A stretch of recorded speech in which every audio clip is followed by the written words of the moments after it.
Now we're going to talk about Joseph Rock. This may be his most interesting expedition. This time, he went to Minya Konka. That is Mount Gongga.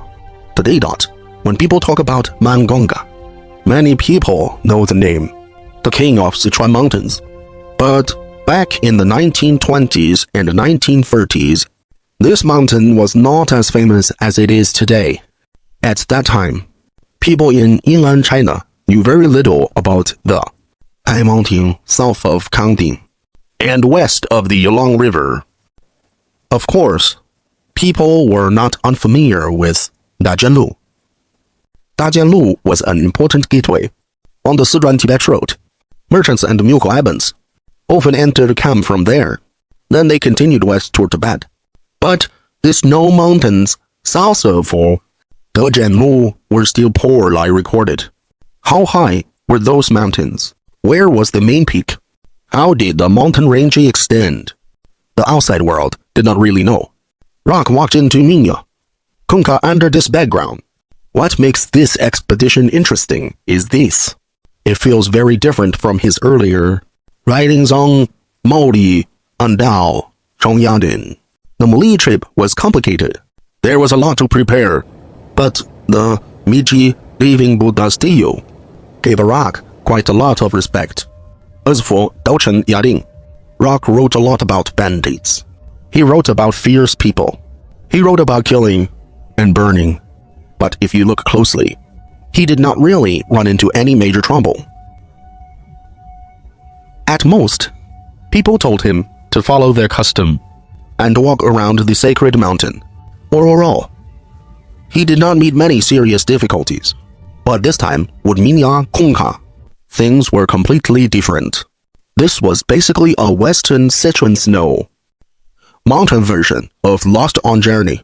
Rock went into the depths of the Hingdawang Mountains with full equipment. He had people, he had ambition, but in the end, he was almost broken by the journey. So where does the story begin? It begins in Chengdu. One time, Rock was in Chengdu. He heard something from the missionaries. They said that on a clear day, people could see every high snow peak to the south of the Chengdu Plain. This caught Rock's attention because before that, the British explorer General George Pereira had mentioned something similar. He was the man who walked from Beijing to Lhasa in 1921. During his journey, Pereira saw a range of high mountains from far away. He even thought one of those peaks might be second only to Mount Everest. Later, Rock studied Pereira's route. He felt that the mountain Pereira saw was probably not in the Anya-Makan area. It was more like a lie west of the lower Lijiang River. In other words, it was probably in the Minya Konka mountain system. Then, in June 1920, Rock was surveying Daochen Yading. He climbed on to a ridge more than 4,000 meters above sea level. He looked far through the northeast. He saw a line of snow peaks across the horizon. One of them stood out. The Tibetan guide, traveling with him, told him the place was called Minya Konka. That one glance made Rock remember this mountain. But at that time, he had not fully connected the snow peak with the white mountain seen from the Chengdu Plain. Later, after he went back, he studied the maps again and again. He felt this was worth investigating properly. So the next year, he decided to organize a team. He would go deep into the Minya Konka region. Before setting out, Rock made a very full preparations. He still started from his base. That was Yuhu village in Lijiang. He brought 46 mules and horses. He also brought 20 Naxin assistants. He prepared food for 7 months. 4 各子, 多 bedding, 多 tents, 14 tables and chairs, camp beds, camera boxes, film, developing equipment. All of these had to be packed. Food could not be treated casually either. Coffee, canned milk, tea, cocoa, butter, flour, salt, sugar. All of these had to be brought along. Rock had this habit. Later National Geographic mocked him for it. They said that even when he went exploring in the wild, he still had to set up a table with a linen cloth. He had to use napkins. He had to have his cook make Austrian food. He even brought a folding bathtub when he traveled. In short, he was a high-coast explorer. Of course, the important things could not be left out. For the serious work, Rock also brought a full set plant collecting equipment. He also brought enough medicine. But no matter how well you prepared, once you reach deep western Sichuan, reality will still wear you down. After the team entered the Muli, the first problem came quickly. The tents had just been set up. The muleteers refused to move on. Their reason was simple. The weather was bad. Unless it cleared, they would wait where they were. Look at this. The journey had just begun. And Rock was already held back by the people he had hired. Dozens of meals and horses, boxes of supplies, the mission of the National Geographic Society. All of it was stopped by one sentence. The weather is bad. Then Rock went to visit the Meiji Living Buddha. This part is also quite funny. At that time, the Meiji Living Buddha was in Kangwu Master. When Rock one day, he saw him lying beside a small wooden table. The table was covered with food. The interpreter told Rock that this was roughly like what the Chinese called a hot pot. That interpreter was also quite pitiful. He was the only person in Kangwu Monastery who knew English. He had already stood before the Living Buddha for 4 hours. His hands were pressed together. His back was bent. He did not dare to straighten up. Every time he answered the Living Buddha, he had to begin with one phrase, "Poor me." Even more awkward things came next. When Rock was leaving, the Meiji Living Buddha gave his leftovers to the interpreter. Then he also invited Rock to eat with them. Just imagine it. Rock was a man who traveled with a cook who could make Austrian dishes. He even traveled with a folding bathtub. Now he had to eat full, touch, and stirred by a sick man. That was simply too much for him. The food that had not been touched down could still be eaten with some effort.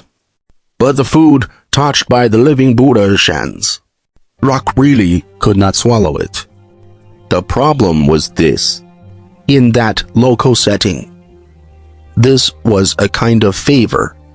He could not show disgust on the spot, so he could only force himself to deal with the etiquette. After leaving Kangwu Monastery, the Meiji Living Buddha gave Rock face. He sent 10 soldiers to escort him. Several lamas also went with them. They would escort the expedition all the way to Konka Monastery, east of Minya Konka. Then they would return by via Lijiang. Luckily, the weather soon cleared. The team continued forward, but the road ahead became harder and harder. The team went north from Muli. They crossed a Lashu Pass. Then they passed through highlands above 450 meters. The mountain road went through wet meadows. It went through rhododendron forests. It went through valleys filled with cold mist. There were very few people along the way. After several days in the mountains, they finally reached the Yalong River. This was around Simo or Yanyuan. Yanyuan had long been an important point. It connected southwestern Sichuan, northwestern Yunnan, and the Kam region. After Rock arrived there, he continued north along the Wailang River. This part of the journey was very exhausting. The elevation changed greatly. Every day, people and animals were warned. done by climbing and descending. The real problem was supplies. Food was hard to buy. Fodder was even harder. In late winter and early spring, dried grass and straw were almost impossible to find. By the Yalang River, they also met a place where camping was very difficult. Above the riverbank, there was only a small grassy terrace. In front and behind it were narrow gorges carved by floods. Local women had to climb the cliffs all day. They carried water to the camp, bucket by bucket. Mules could not get up there either, so local farmers had to carry the boxes, tents, and equipment on their backs for heavier things. Several people had to lift them together. Why were these people willing to help Rock and his group? Rock wrote it very directly, mainly because they feared our llamas, so they had no choice but to obey.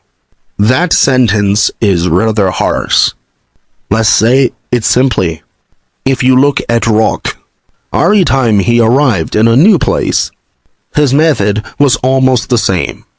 He took the upper level road, the Sankong of Yongling, the Yongshan, the Miji, living Buddha of Mali, the Tony Chipton, Yang Jiqing.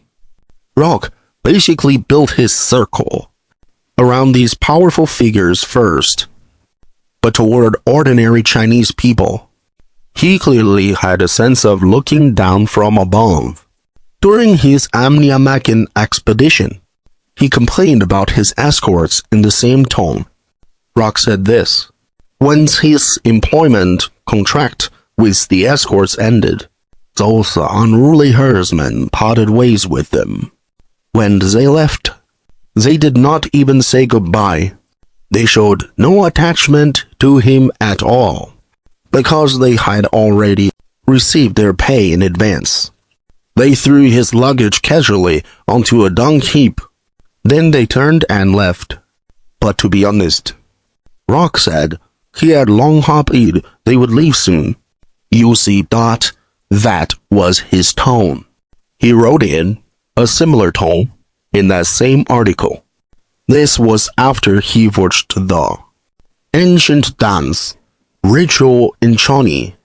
Rock wanted to take photos, so the ruler ordered the dancers to come in front of Volga's camera again. Rock admitted this later. He said that only later did he learn that performers did not want their photos made public. They did it only because they had to obey the ruler's order. In other monasteries, he would never have been able to take such photos. He also criticized people who had traveled with him. People like Edgar Snow and Peter Gollard. He said, how could you make friends with ordinary local people? Don't you know? Local people will not respect Westerners who lower south to their level. So you see, in Rock's writing, it is hard to find real interaction between him and ordinary people. Local society, family life. You basically do not see these things. So what was he really seeking? Or what was he obsessed with? The first Western person, the first time. And in this Minya Konka journey, he had another important goal. He carried the hope of finding a mountain higher than Everest.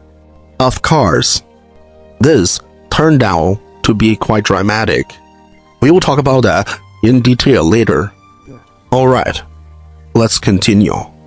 A group of ordinary people who had nothing to do with Rock helped him carry his luggage up to Wad Arrow Pass. Then they carried it down again to another camp. That camp was near the first village on the Yalang River. It was close to the territory of Minya Konka. The team continued along the Lijiang River, but the road became worse and worse. People in this area had very little contact with the outside world. By the time they reached the foot of Judar on pass, the mules and horses were already very weak. There was not enough slaughter. Every day, they could buy only a little beans. The animals could be fed only twice a day. Rock realized that if they continued forward, the mules and horses would not hold out. They had to switch to yaks. Yaks could survive on mountain grass. They were better suited to the cold highlands. The next day, they prepared to cross the pass. The team stretched out into a long line, even without loads on their backs. Those poor mules could barely move. The stronger animals had to be led back. They had to carry loads for their falling companions. Rock had no choice. He could only take the most important things forward first. Tents, bedding, food, cooking utensils. The rest of the people had to stay behind. They would follow slowly. And just at this moment, the blizzard came again.